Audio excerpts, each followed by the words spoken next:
본격적으로 국내 정치 현안도 살펴보겠습니다. 국민의힘 윤리위원회로부터 사실상 제명이죠. 탈당 보완고 처분을 받은 김종혁 전 최고위원에 대해서 오늘 법원이 그건 징계 사유가 되지 않는다라면서 효력정지 가처분 신청을 받아들였습니다. 김 전 최고위원 기자회견도 열었는데 그 옆에 한동훈 전 대표가 섰습니다. 장동혁 대표가 윤 어게인 세력의 지원을 받아 당대표에 당선된 뒤 국민의힘은 여론과 완전히 동떨어진 갈라파고스 정당으로 전락해 버렸습니다. 윤리위원회와 당무감사위원회를 정적 숙청 도구로 전락시킨 데 대해 장동혁 대표는 책임을 져야 합니다. 장동혁 대표는 윤민우 윤리위원장과 이호선 당무감사위원장을 즉각 해임하십시오.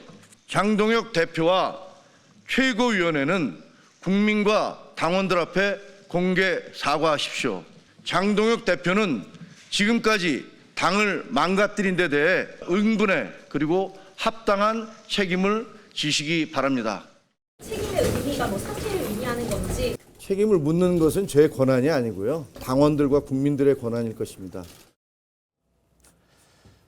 지난번 배현진 의원 가처분 인용 기자회견 때도 그랬고 오늘 김종혁 전 최고의 가처분 인용 회견까지 자 옆에 이제 한동훈 전 대표가 동행한 모습입니다. 김 전 최고가 징계를 받은 이유부터 좀 살펴보겠습니다. 다음이요. 장동혁 대표가 망상 바이러스를 퍼뜨리는 극단적인 사람들과 손잡았다. 지지율 하락은 피할 수 없는 일이다. 이런 얘기를 했어요. 앞장 좀 보여주실까요? 예. 그러니까 이제 윤리위에서 뭐라고 했냐면 당대표는 단순한 자연인의 인격체가 아니라 하나의 정당기관이다. 정당의 청지기로서 그 당원 개개인의 자유의지의 총합으로부터 당대표의 권한과 리더십이 나오기 때문에 김 전 최고 징계받아 마땅하다 이런 얘기였습니다. 오늘 법원 판결은 어땠는지 보시죠. 징계 사유에 해당한다고 볼 수 없고 징계 수위 또한 너무 무겁다. 김 전 최고에 대한 징계는 헌법이나 법률의 규정을 위반하는 등 재량권의 한계를 현저히 벗어났다라고 했습니다. 정치부 변호사님 어떻게 평가하십니까? 일단은 김종혁 대표에 대한 그 윤리위원회 결정문 제가 이해가 되지가 않아요. 당대표가 단순한 자연인이 아니라 당원 개개인의 자유의지의 총합, 이게 무슨 뜻입니까? 저는 솔직히 말씀드리면요. 전혀 이해가 되지 않습니다. 그렇다라고 하면 그렇기 때문에 당대표는 무오류란 이야기입니까? 이건 공산당에서 수령의 무오류서라고 뭐가 다른가 저는 그런 생각이 들고요. 그다음에 오늘 김종혁 전 최고위원에 대한 그 가처분 결정은요.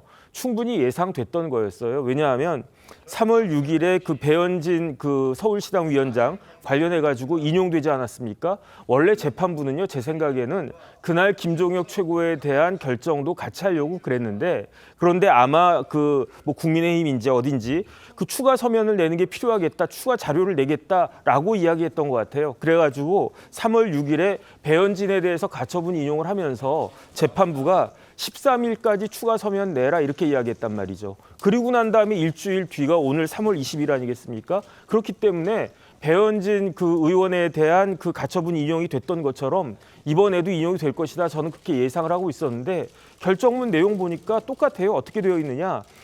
김종혁 최고의 표현이 정당 민주주의와 표현의 자유와 관련해 가지고 허용되는 범위의 이야기인데 그런데 저걸 가지고 어떻게 징계를 하냐 그런 이야기거든요. 그러니까 저것 자체가 징계 사유가 되지 않는다는 거고 그다음에 징계 절차 관련해서도 아주 중대한 하자가 있었다는 거고 그다음에 징계 결과도 비례 원칙에 맞지 않게 재량권 남용해가지고 회복 곤란한 그러한 손해가 발생할 여지가 있으니까 모든 측면에 있어서 김종혁 최고에 대한 징계는 배현진 의원에 대한 징계와 마찬가지로 엉망이었다는 이야기예요.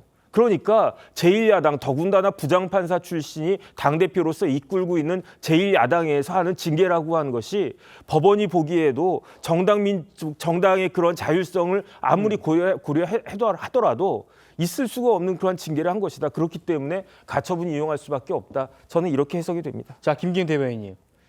지금 배현진 의원에 이어서 김종혁 전 최고까지 두 사람 모두 가처분 인용됐습니다. 이호선, 윤민우 이 두 사람에 대해서 징계 조치해야 되는 것 아니냐 이런 지금 얘기를 또 했어요. 어떻게 말씀 주시겠습니까?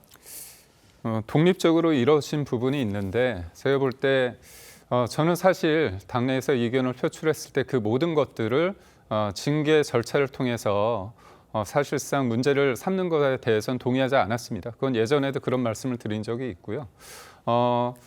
두 명에 대해서 어떻게 보면 가처분이 인용됐기 때문에 윤리나 당무감사위에서 과연 제대로 객관적으로 했느냐의 부분에 문제는 제기할 수 있다고 봅니다. 그런데 이 부분에 있어서 내가 이 부분에 대해서 문제를 삼았는데 내가 문제가 없다는 게 나왔기 때문에 너가 문제다.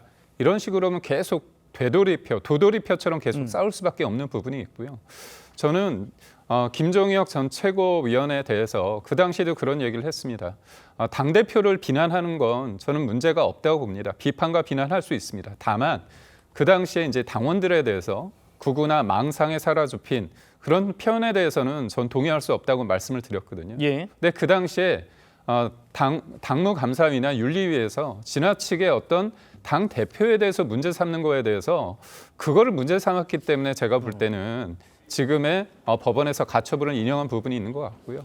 무엇보다도 이거죠. 장동혁 대표가 윤호겐의 세력이 지혈받아 당선이 됐다고 이렇게 표현을 하시는데 사실 저번에 전당대회는 어떻습니까? 대선 주자였던 김문수 후보와 장동혁 대표가 결선에서 결선을 했고요. 무엇보다도 그 당시에 한동훈 전 대표가 최악 대신 차악을 선택해달라고 김문수 후보를 지지했지만 그럼에도 불구하고 장동혁 대표가 이겼습니다. 그렇다면 그 당원들의 국민들의 마음도 좀 알아주십사 그런 요청을 드립니다.